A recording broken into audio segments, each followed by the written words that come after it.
Before we get started, we want to invite you out to our Bleak Creek Conversations, the week that our novel launches. That's the end of October. We got this special event planned and we want you to be there. Yes, we're gonna be talking about the book, answering your questions, and also premiering a very special documentary that we shot back in Bowie's Creek, the location that inspired Bleak Creek. We're gonna be in Boston on October 27th, New York on October 29th, Chicago on the 30th, Dallas-Fort Worth on Halloween, bring your costumes, Winston-Salem, North Carolina on November 1st, that's a double show. And then we're gonna be in the LA area at the Wilshire Ebell Theater on November 3rd, Sunday, November 3rd. And that's a very special show because it's a local show. We are bringing out the Mythical crew. So you're gonna get to see us, but you're also gonna get to see your favorite Mythical crew members, including none other than Cotton Candy Randy will be roaming the grounds. Oh my goodness. So that'll be like a one of a kind, once in a lifetime sort of event there at the Bleak Creek Conversation. Tell your LA 3rd. people. Yes. Or if you're looking for an excuse to visit LA, that's a good time to tack on some mythicality. Also, and just real quick, I wanna remind you, you get a book, you get a you will walk out of the Bleak Creek Conversations with a physical copy of The Lost Causes of Bleak Creek. It is included in your ticket price. It's quite a deal. and just to round out the year, we've got 4 more dates if you wanna see us in concert. Again, totally different show. Albuquerque, New Mexico, Phoenix, Arizona, Sacramento, California, and Valley Center, California, starting on November 20th through the 23rd. RhettandLinkLive.com has all your information. Let's do a biscuit. Welcome to Ear Biscuits, I'm Link. And I'm Rhett. This week at the Round Table of Dim Lighting, we are asking the question, are you sleeping wrong? Does that make you feel shameful and guilty? You're putting it on them. If so, mission accomplished. But we're also putting it on ourselves. Yeah, well, are we sleeping wrong? We're gonna talk about sleeping right? We're gonna talk about ours. Now, we talked about Sleep tight, sleep right. sleeping on different sides of the bed, which we have a very specific update about that because we tried it. We did it. But we're also gonna move beyond that to talk about sleep positions, and we're gonna break out contraptions. I have a contraption, an invention that I bought, didn't invent myself, that I have with me right here. I'm gonna break it out, I'm gonna put it on, I'm gonna tell you how it feels and what I experienced. And you've had your own perils in sleep positioning. Oh goodness. So we've got, there's quite a lot to talk about, believe it or not. This is gonna be the Kama Sutra of sleeping episode. Do we need to? Lots of positions. Do you need to Google that? I'm just saying positions. Oh, okay. Sleeping positions. Sleep positions. There's something I wanna run by you, something that I've been experiencing, and I just need to talk it out because I don't know what to do about it. It involves my shower and it involves my neighbors, okay? All right. And it involves them at the same time. You're showering with your neighbors again? As you know, I am I was gonna say schedule oriented. I'm a very routine oriented person. You don't say. Is the word I'm looking for. So here's the thing that I've found. I get in the shower pretty much the same time every morning. And of course, when I get in the shower, as I've established in an episode completely dedicated to my shower routine of Good Mythical Morning, I do the exact same thing when I get in the shower, from start to finish. And I think I may have mentioned this on that episode, but when we remodeled our bathroom, I insisted, much to the chagrin of my wife and the input we got from people with design opinions, which is all these people Christy are asked, to not put a window in my shower. So now you see where this is going, because I was like, when we moved into our house, there was a little window in the shower and you would slide it open. It was opaque. You could not see through it, is what that means. So, but I would slide that puppy open and there'd be a little square about the size of my head Which direction is this face? Facing the front of my house. Facing the street? Yes, facing the street, because the second story of my house is just my bedroom. It's like the back of the house has a second story that's nothing but my bedroom, my bathroom, and my walk-in closet. That's all that's up there. I have a whole second level dedicated to my bedroom life. And this bathroom window in the shower overlooks the front of the house, but since it's so offset, if you're walking down the street or something, you would be hard pressed to notice that there's a window, I think. And I really started to enjoy at a certain point in my shower routine, opening that window, letting the steam fly out and looking out, not at the street, not at my yard, but I can see some nature. There's some mountains in the distance there. And I have so it's like having a nice picture of a mountain scene in my shower. Do you do this while you've cut the water off and you're lathering? I try to do it at multiple times. You open and close it? Well, that was my old window. When I remodeled the house, I insisted on having a window, and I insisted on getting a bigger window because that was only as big as my face, basically. I wanted one that was I wanted a wide screen view of the mountains and everything else. So I got and I didn't want it to be opaque. So I got a full visible window. Haven't you seen it? Haven't you been in my bathroom? No, I have not seen this. You should come up there, man. I don't go. I don't like to go up to your second level. I'm like your dog. If you want me up there, you have to carry me. That's true. I do carry Jade up the stairs and down.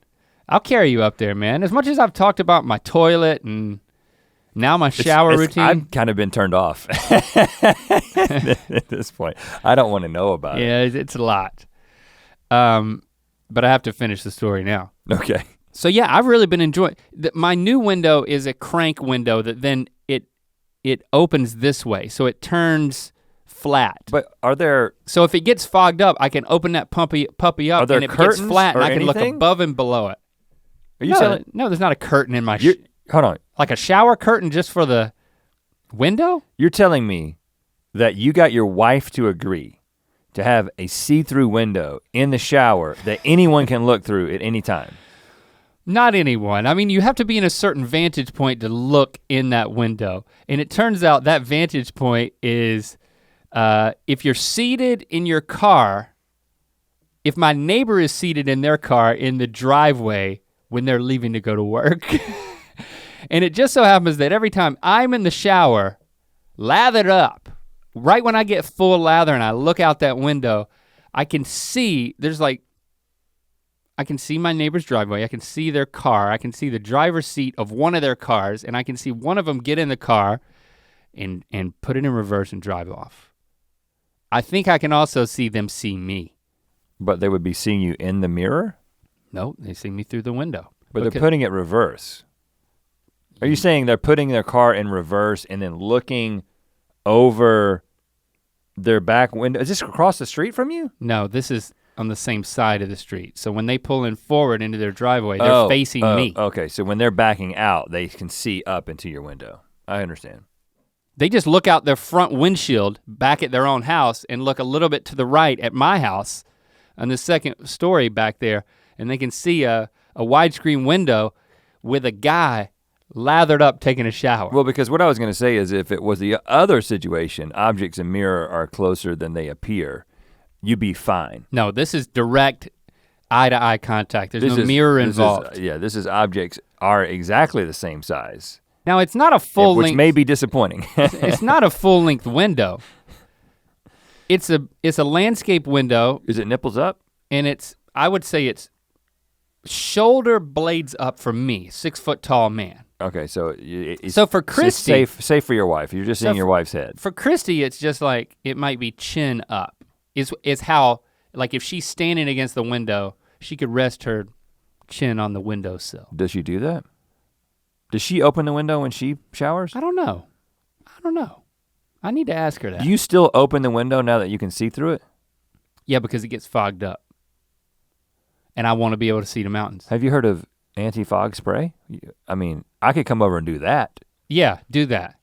But it also lets the fog out so I don't have to tax my my vent. And I think about things like that. I don't wanna run my bathroom vent too much. Your bathroom vent is not for fog. It's for dookie smells. It is for fog. It's for steam, man. It sucks the steam out as well. Well, yeah, it also does that. So that your mirror over your sink doesn't get fogged up. Yeah, I mean it does that as well, but I mean, you making that much steam? How hot is your shower? You taking a super hot shower? I guess, yeah. Okay, I would have thought with the stopping and lathering and everything, you wouldn't have been generating that much steam. And then it gets sucked out the window. But my question is, I found myself, whenever I've started seeing my neighbor get in his car, I've like started shimmying over and hiding. I'm hiding in my own freaking shower. That's no way to live. Well, how big is the shower? I mean, it's not hard to hide, right? You just back away from the window. I kind of move over and I have to hunch a little bit, and I'm experiencing shame, and I don't think that's healthy. I just think I need to unapologetically who is the stand neighbor? there. What is the neighbor? The husband, the wife? The husband. I've seen the wife a couple of times. And what kind of relationship do you have with the neighbor otherwise? We have friendly exchanges at the mailbox. They got 2 young kids that I sometimes yell at, tell them to be quiet. No, just kidding. I'm friendly with the kids. And I'm like, when they went on a vacation, they asked Christy to water their plants. Okay. They gave us a key to their house to do that. In the case. And they kept our mail when we went on vacation. Okay, so you have a friendly neighborly relationship with Never had them over for dinner or vice versa. Do you plan on having them over for dinner? Is there any incentive to do that? I think that it's a good idea. I'd like to say that we'd eventually have them over for dinner, but let's be honest, it will never happen. Okay. In the case of a natural disaster, let's say like the big one hits the city or something like that, and everybody is kind of holed up in their houses for an extended period of time. I'm killing and eating them, yes. What kind of relationship do you want to have with them? Do you want to be the leader of your street? Do you want to be the meet again of your street? Or do you want to submit to the authority of your neighbor? In that situation. They're both doctors, but I don't think that they're leadership potential. I think they're more like, they gotta focus on- This is very good information, because you've got 2 doctors that you need to do your bidding in the case of a shutdown of your street. Yeah. You wanna establish yourself as the temporary sort of mayor of your little area. Yeah, because I can't be the doctor, there's already 2 of them. All right, then you need to be making full unapologetic eye contact with him every morning that he backs out. So, okay, I need to assert my dominance. Yeah. I just need to assert my leadership. Do not back away, because it will pay dividends. Should I wave? Definitely not. Should I smile? No. Just look. Do you know how to dominate? You don't smile, you don't wave, you just stare. Because I was wondering if I should just, next time I see him by the mailbox, just bring it up. Listen, I know that you see me showering. No, let it be your little secret that you then cash in and when you need it. In the apocalypse. You would be absolutely, if you do this for another 6 weeks, you could get this man to do anything. Wow. You're weird. I'm gonna do it. I'm gonna stare him down, man. And my hands are gonna be up. I want him to know, I'm kind of going with you here. I want him to know that I'm lathered up and then I'm showered. Like that's a good touch. Showering, like raise both hands. I would say shampooing. Shampooing while staring. Shampooing while staring. But don't look like you're enjoying the shampoo. Look like I'm shampooing, but all I'm thinking about is the power I have over you. Stoic leadership assertion. Yeah. This is not gonna be easy. You know I got a window in my shower too. Really? Yeah, I do. Do you open it? It's a small opaque one, but Does it open? It opens enough to like get like a shining looking through a doorway sort of amount of face. Okay, so from like this much. Eyeball width. But my neighbors, There's only one neighbor that I could see that way, and it's a side of their house that they literally never go to. It's like a little walkway on the side of the house, and they're never there. If I stand really close to the nozzle of my shower and then look back to the right over my shoulder or turn around, I can get an angle into their house because they remodeled after me, I should say. And they put 2 French doors on that side of their house where there used to be nothing. So now, if they play their cards right, they can see me while in their house, but again, it's still from the shoulder, from the collarbone up. So I need to try to stare at them in there too, huh? Yeah, well, here's another thing. Here's another reason that you need to do this, because you don't want there to be like a Bathsheba situation with your wife. Oh, that's right. You know what I'm saying? Yeah, they see her bathing. That's right. They're gonna put me on the front lines of the war. Right. You have to be like, I know that you can see my wife bathe. From the chin up. If King David had have known that Bathsheba's husband could have seen her bathe, he probably wouldn't he would have given her some tips before he left. Well, listen. Well, why don't we just assume the empowerment that's deserved here, and Christy should be staring too. She should also assert her dominance. Does she want to be, okay, sure, yeah. Do you think she can do that? She thinks she's comfortable doing that? Trust me, she's better than me at staring and asserting dominance. Okay, all right. Yeah, I think you could be, now you're basically saying that you will be a tag team. Oh yeah. Yeah, if that's what she wants, go for it. Yeah, I need to ask her if she opens, I highly recommend having a window. I mean, especially if there's something to see. Because when you're in the shower, it's nice to look out at the scape. The first house that we looked at, that we actually made an offer on before we ended up buying our current house, one of my favorite features of it, in spite of the fact that it needed a lot of work in order to be habitable by my wife's standards, I think I don't know if you ever went up there and looked at this, but this was the one that was at the very, very like last street in the mountains. The whole backyard, it seemed like it was teetering off the mountain. Like the whole back of the house was supported by stilts. Yeah, and you could see, it was one of those houses that you could just see forever. And the master bedroom had a shower that was outside and completely covered in glass. So it was like, you mean covered, but it's not opaque glass. No, it was clear glass, and you access it from your bathroom, but it was like walking out into like a airlock pod that was completely glass, and was out there, and you could just see forever. Oh, wow. But you could be seen. You could be seen if someone was down in like the other yard in a certain place, probably. But I also think that it had like curtains that could be like set up in there, and so, but yeah, you were pretty exposed if you wanted to be, because it was floor to ceiling glass. Wow. And I was super excited about that. You put an offer on that house, and then then they changed their mind, didn't want to sell it, and you raised your price, and you were under contract, right? No, not with that house. That the dude selling that house was not. He took it off the market. He had market. some issues. Because he was like selling it, but not really wanting to sell it. And so even when we offered what he was asking, he didn't want to sell it. It was strange. So we lowballed initially, and I think he was insulted, but that's what you gotta do. You gotta stare him down. Well, if you would have highballed, then you could have been highballing from that shower. Yeah, I know. I don't have any regrets for not getting that house though, thinking about. Talk about the big one. That thing would have just tumbled down the hill, man. Yeah, right. You know what? Come over, take a shower. I don't want to take a shower in your shower. Just come over, take a shower. I don't want to do that. 2 shower heads. I don't big widescreen window. You don't want me staring the guy down. You don't want his allegiances to be divided. He's gonna leave for work one morning. He's gonna be like, "Who is that?"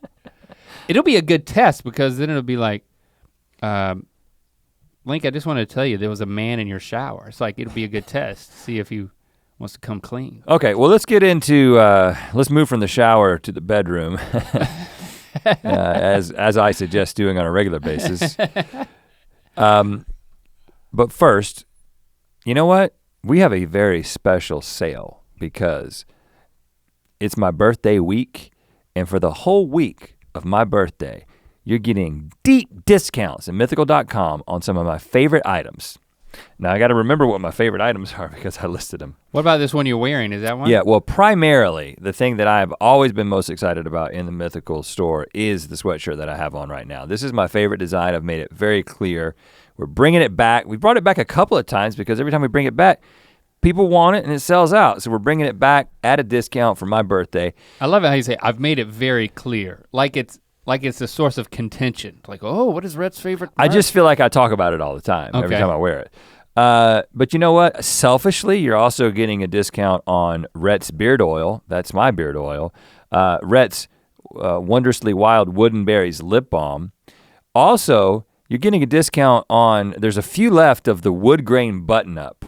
That, you know that, the wood themed shirt. That's on there. Would you like a button up? And then the new item, the one item just because I felt guilty just promoting all the stuff that has my name on it or is themed after something I like.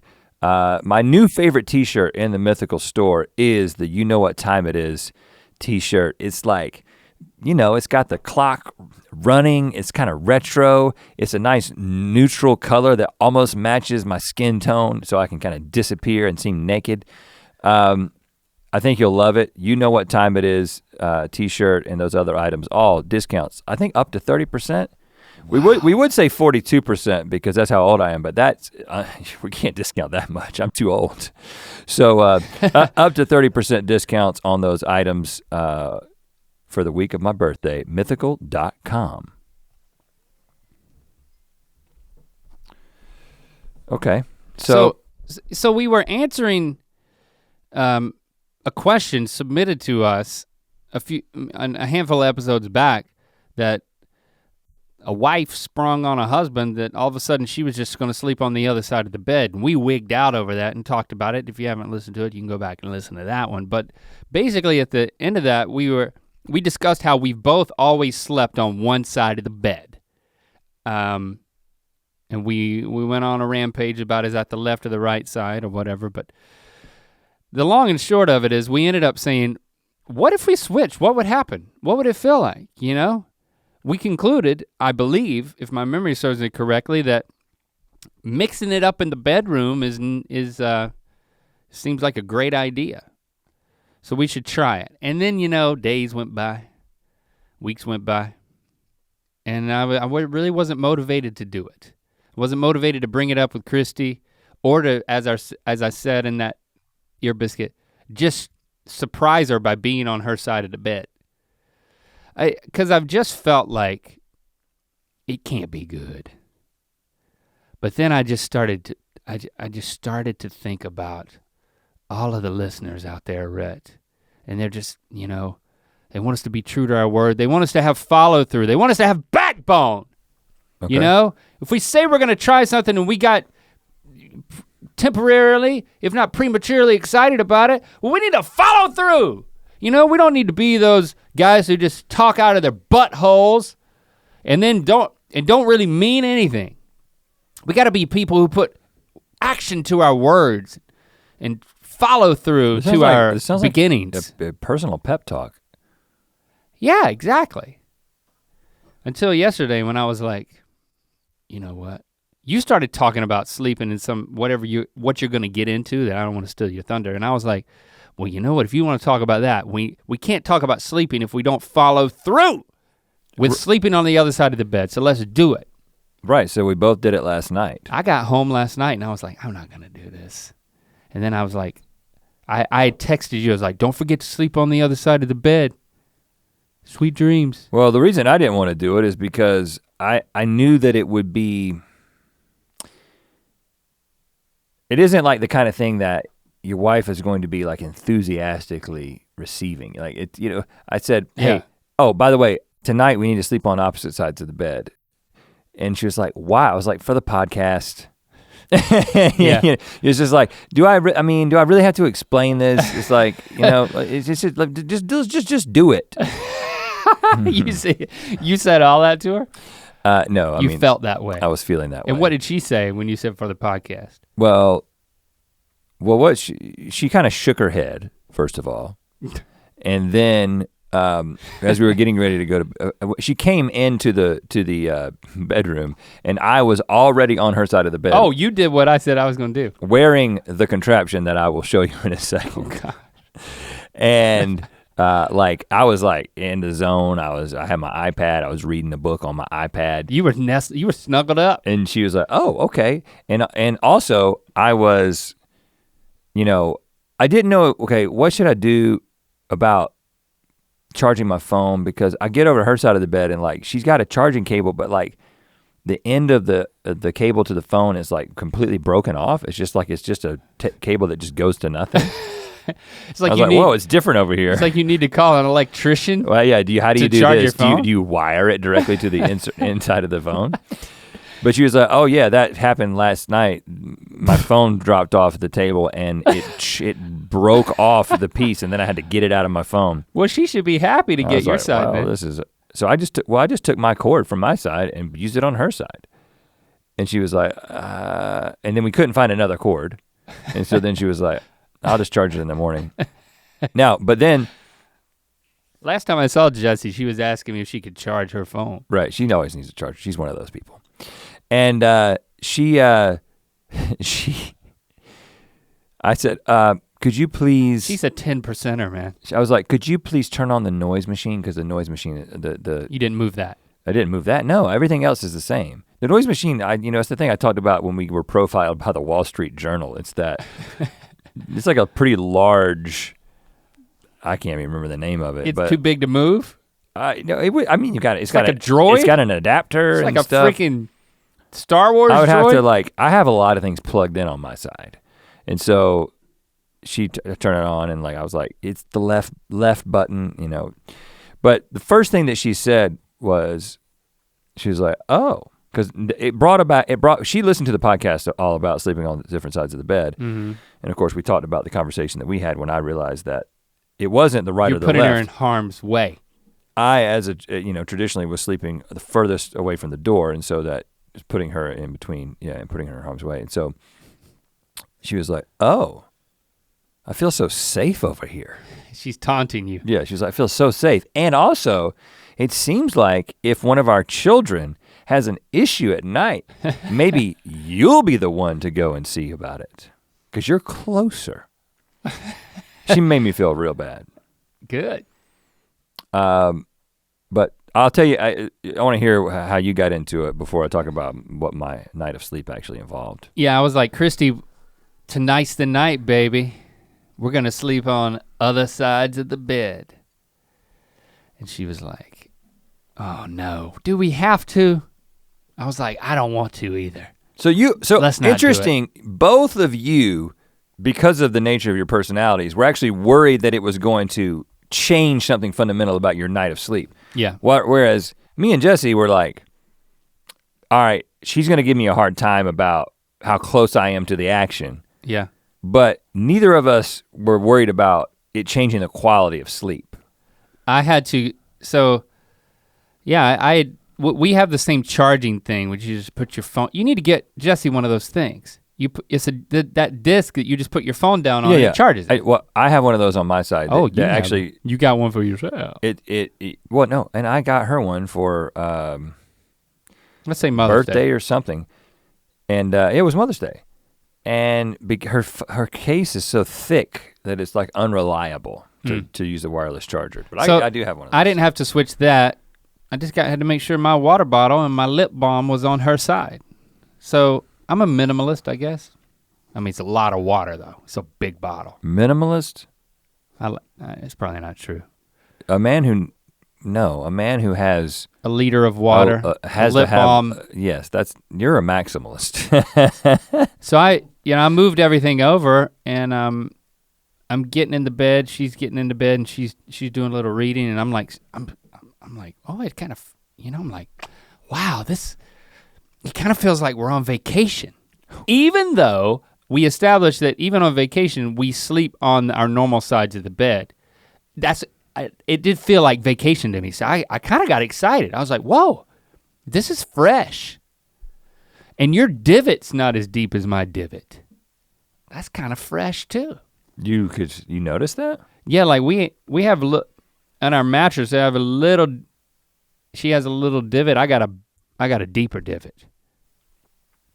You need to rotate your mattress. That's true.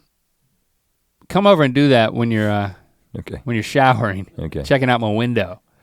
Yeah. So all of a sudden I got excited. I'm like, man, this be like turning over a new leaf. And then of course Jade is in the bed and she sleeps in between us, but she sleeps in a certain very specific way. She, like me and Christy, is very, very routine oriented. And I noticed she was not curling up and laying down or getting under the covers and burrowing, one of the two options that she always does. She was just sitting there looking at me, totally confused. Yeah. Which actually made me feel good. I'm like, okay, this matters to her too. This is weird. So I had to like grab her and put her under the covers and like say, okay, everything's gonna be okay. We're just on the other side. And that was the extent of it. Like Christy apparently didn't think it was that big of a deal because once we got into bed, there wasn't much discussion about it. I was actually pretty sleepy, so I went to sleep. Now, you want to talk about the quality of sleep? Well, before you get into that, because Barbara, my experience with Barbara was that Barbara tends to sleep in between us or on the other side of Jesse, but closer to Jesse. Mm-hmm. Like as much as I love Barbara and Barbara loves me, I think Barbara prefers to sleep next to Jesse. And so I noticed that Barbara was sleeping, she was sleeping on Jesse's side, which I was sleeping in, that side of the bed. So like, this is like, Barbara's not super consistent. Sometimes she'll just be like next to the bed on the floor. Like, why are you down there? I don't know. But most of the time she's in the bed and she was like kind of up against my leg most of the night, she was favoring that was nice. Jesse's side. But she kind of was like, I guess this is what I usually do. So even though they're in a different spot, there was a confused look at first, but then it was like, I'll just go to where I usually go. I'm not really gonna think about this too much. I kept waking up in the night, and here's the thing that I noticed. I think I frequently wake up, like if I change positions, I wake up a little bit for reasons that I'll get into when you talk about your apparatus. But the thing that I noticed was last night I would wake up a lot more than the level to which I normally wake up. So it was probably I feel like 5 times during the night, I would be jostled or I would find myself waking up and I'd have to wake up a little bit more because I'd be disoriented. I experienced disorientation because there's a drop off on the wrong side. Okay, yeah. Because I told the kids we were gonna do it and Lincoln was like, well, if I slept on the other side of the bed, he sleeps alone, but apparently he sleeps on one side. I think he sleeps on the far side. So he was like, if I slept on the other side, I think I would fall off the bed. I doubt he would, but I don't know, maybe he would. I've almost fallen off my bed as a grown ass man a few times in my current house. Yeah, I sleep way too light for that to happen. Something about rolling over and being like deep in a dream or something. Like I've woken up like catching myself with my hand on the floor. Man. But I haven't totally fallen off. You need a rail? I can install a rail when I'm over there. Okay, good. Well, we need to make a list. Yeah. Like a little handyman list to do. So I would wake up more than normal because I was trying to figure out where I was. And that happened a lot. And then, so by the morning, I just kind of felt like, I felt like it compromised my sleep. What was your experience? Well, let me show you what for those of you who are listening, Link can just describe what this thing looks like. Okay. So you've got a black belt that has blue balls on it. 1, 2, there's how many balls are on that thing? 2 or 3? 3. There's 3 balls that they look like shiny like a handball, and they're bigger than a tennis ball. And they're spaced apart. They look like they can slide on this belt. So Rhett's putting on this black belt with blue balls on it. I hope it's called blue balls. The way you say blue balls is... Okay, he now has it on. He's seating himself back in his chair. Okay, so I should probably know the name of this belt, but if you just go to Amazon, it's not an endorsement or a sponsor, so I'm not even gonna tell you the name of it, but if you just put sleep, I think it's called the sleep positioning belt, but it's some brand. I actually started to- Blue ball belt. So again, that would be a better name. Oh, the balls are hard. There's no give to those. That's not a ball at all. It's just plastic in the shape of a sphere. Yeah, well, let me tell you why. So the whole idea of this thing is that it has these, now this is pretty cool. These balls, each one of them, if you turn it like this, it slides freely. You don't have to do that, people can hear. It slides freely, and then you can lock it into place and it stays in place. Oh, okay. So the whole idea of this thing is for people who are trying to train themselves to sleep in a certain position. Because, let's say, and I think the 2 positions that people train themselves to sleep in are 1, on their side.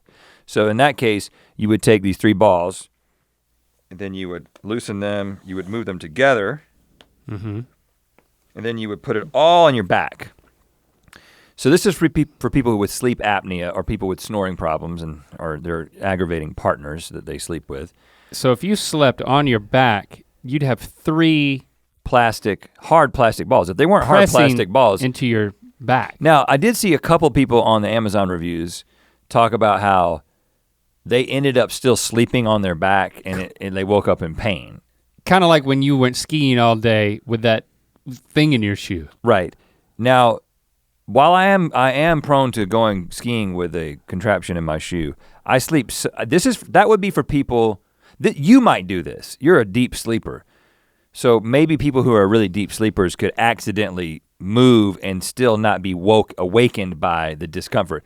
I, on the other hand, awake immediately. So what I do is the way that I had it oriented a second ago is, because I'm trying to train myself to sleep on my back, because I currently sleep on my side, kind of in the fetal position, which, by the way, we'll get into this in a second, is the most popular position. Not just on your side, but on your side, kind of curled up.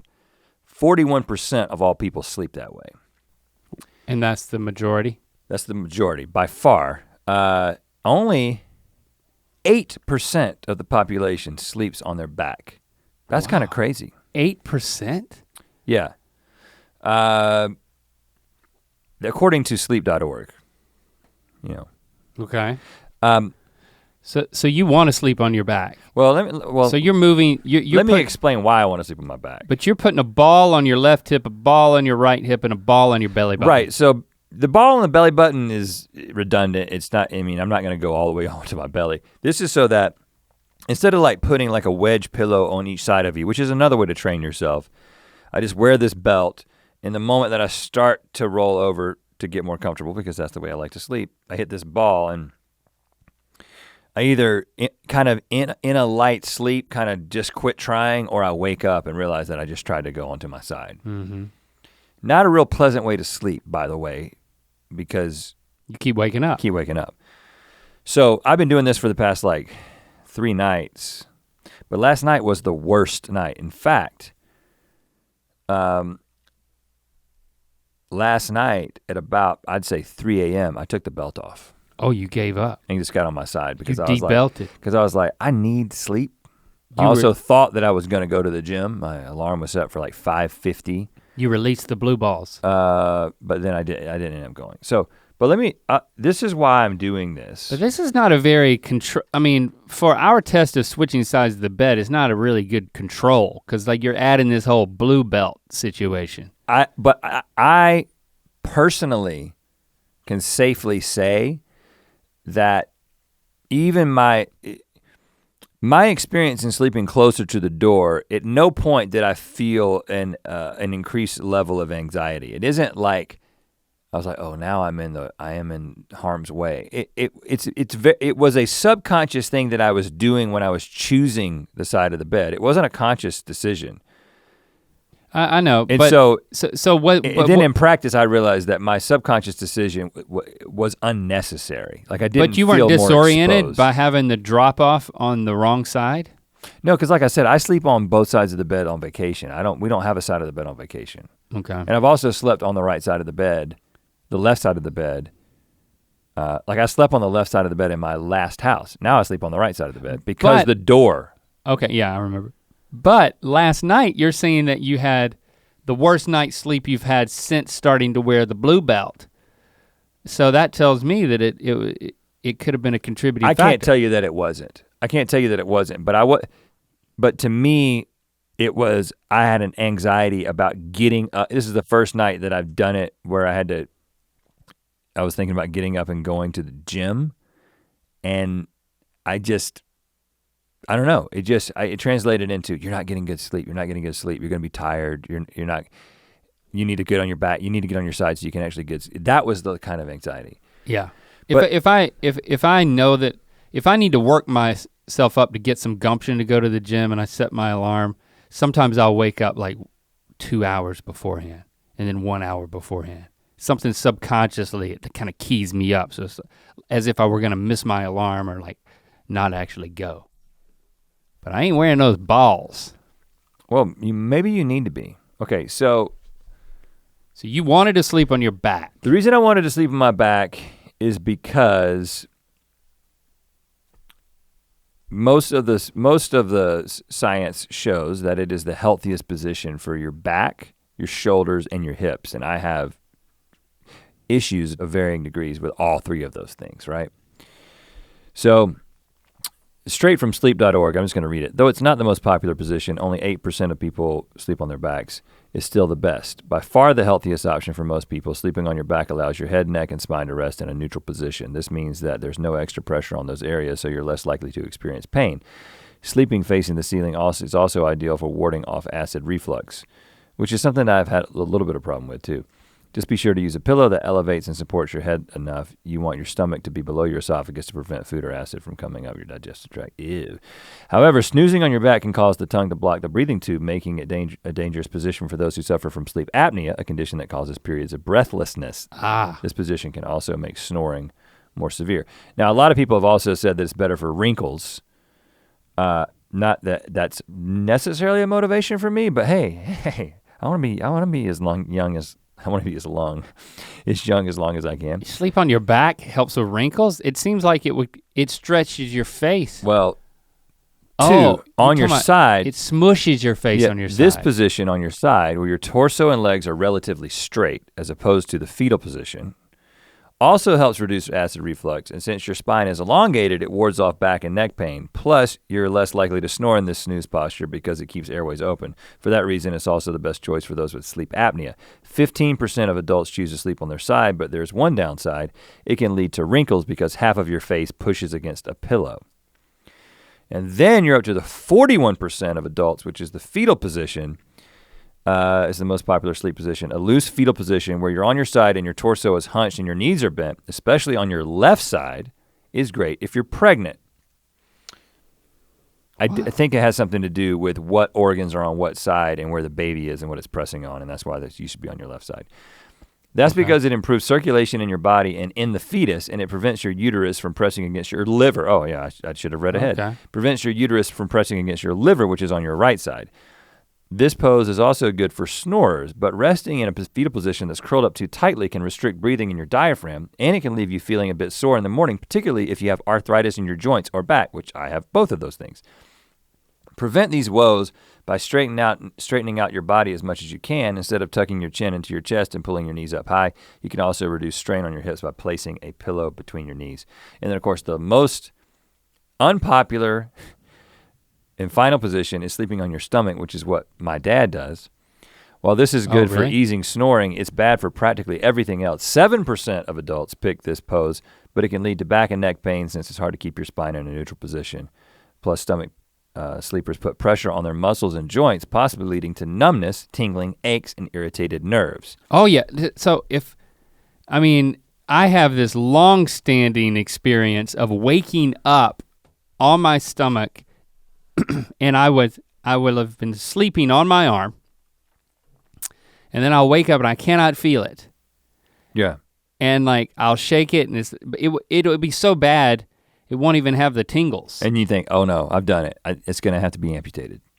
Yeah, which we wrote about in that song, Have You Ever? Have you ever slept all night on top of your arm and felt sure they'd have to amputate it? I would grab my arm, my dead arm with my alive hand on the other arm and put my finger up to my mouth and bite it. I've done that just to see if I could even feel biting my own finger.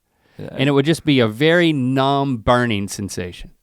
And there have been a few times when I've woken up and both of my arms are completely dead. Like I was sleeping on both of them. Like that's never happened. Talk about a weird position, a weird sensation, man. You're waking up and you're floppy at the shoulders.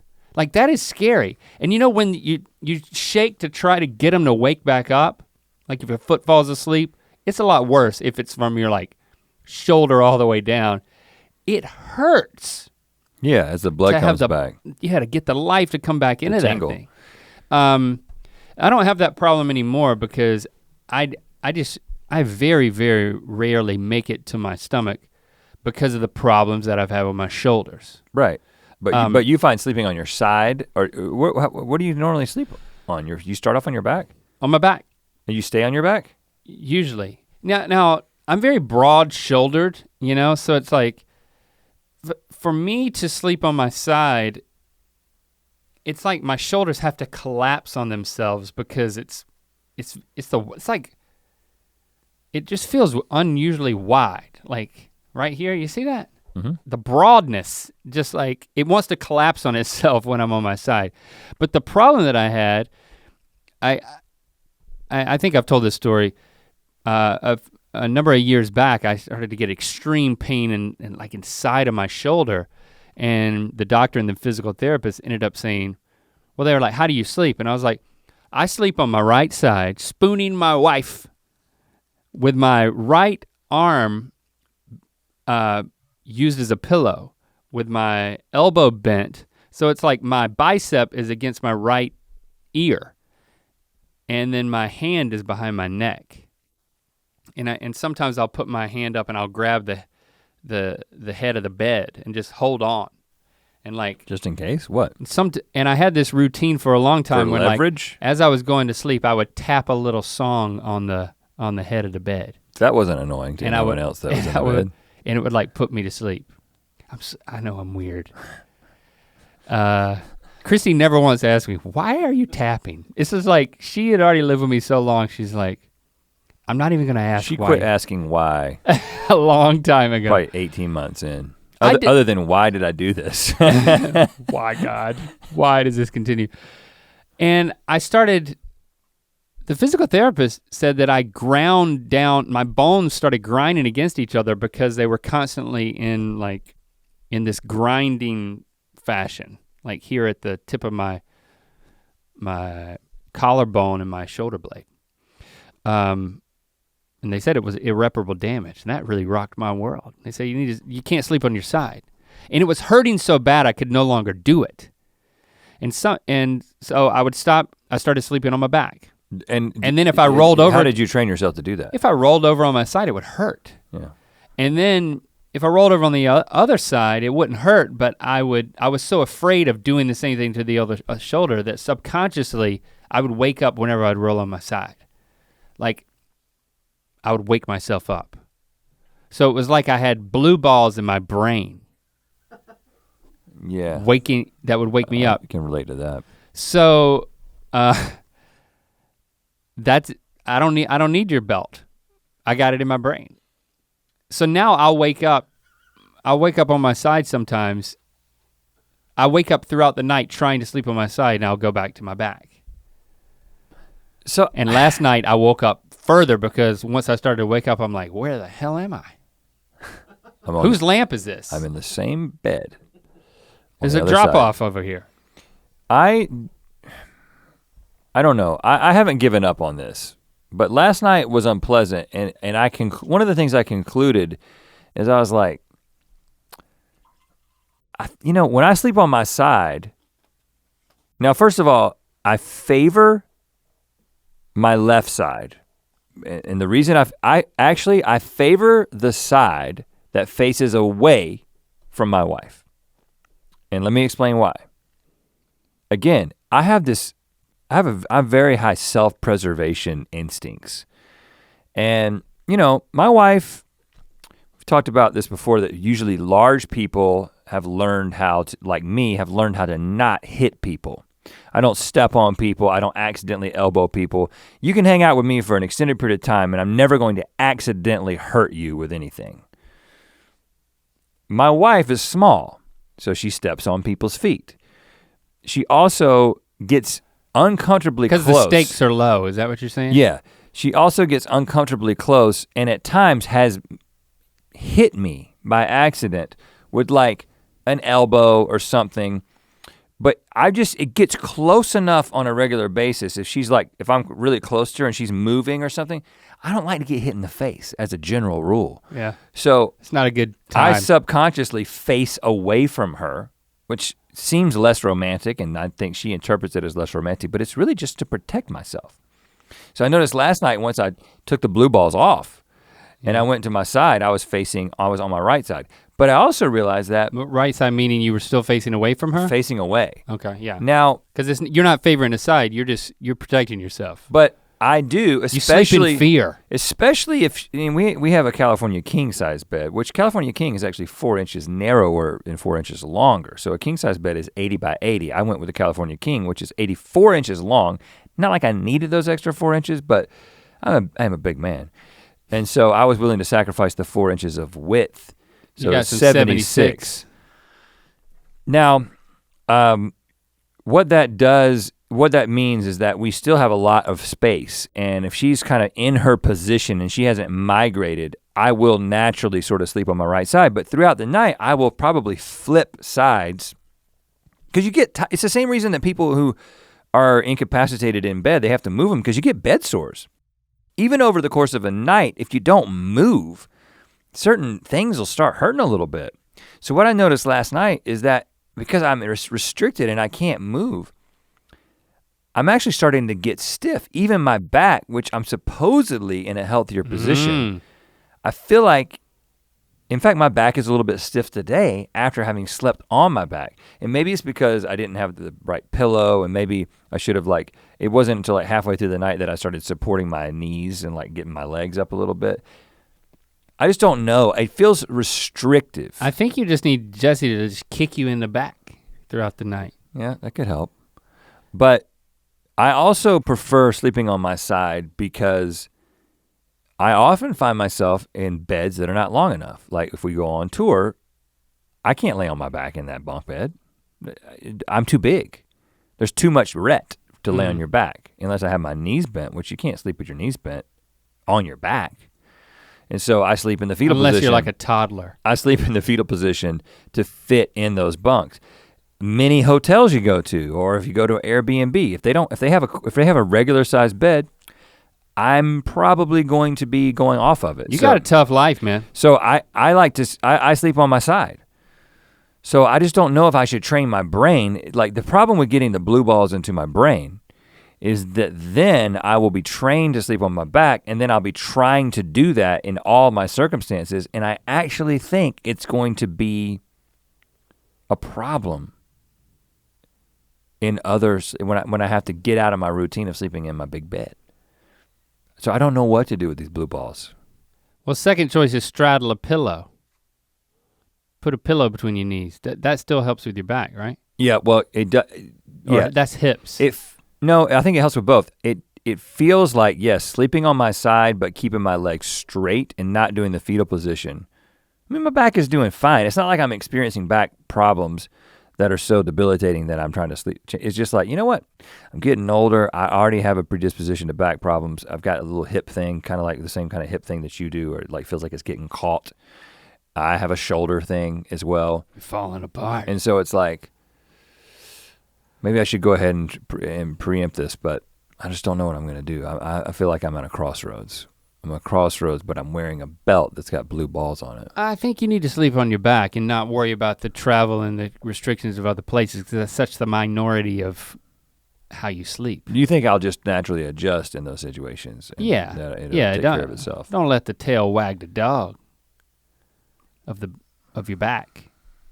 Now I've punched Christy in the face while sleeping multiple times, and there's many times that I wake up where I go to my right side and I put that elbow up because I still have that long-standing, and then but before I can correct myself, which I always do, she's like fleeing.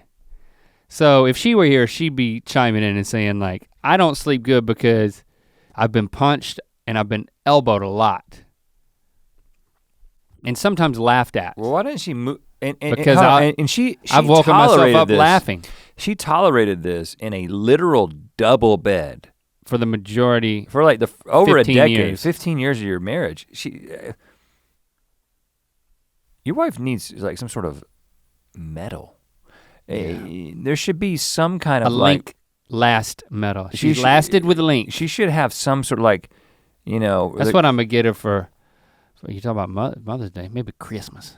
I'm gonna get her a you've lasted with link. Maybe it should be an anniversary gift. There's some kind of like service for people who've been through hard things. I'm not good at consoling someone I've punched when I'm asleep. And I'm just like, I'm kind of groggy. I'm like, oh, I'm sorry I'd hit you in the face. Won't happen again tonight. I try, there's a lot of, like, I'll wake up with her hand pushing on my elbow.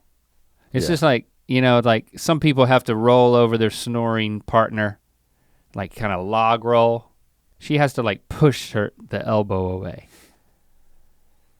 So apparently I'm not on my back the entire time.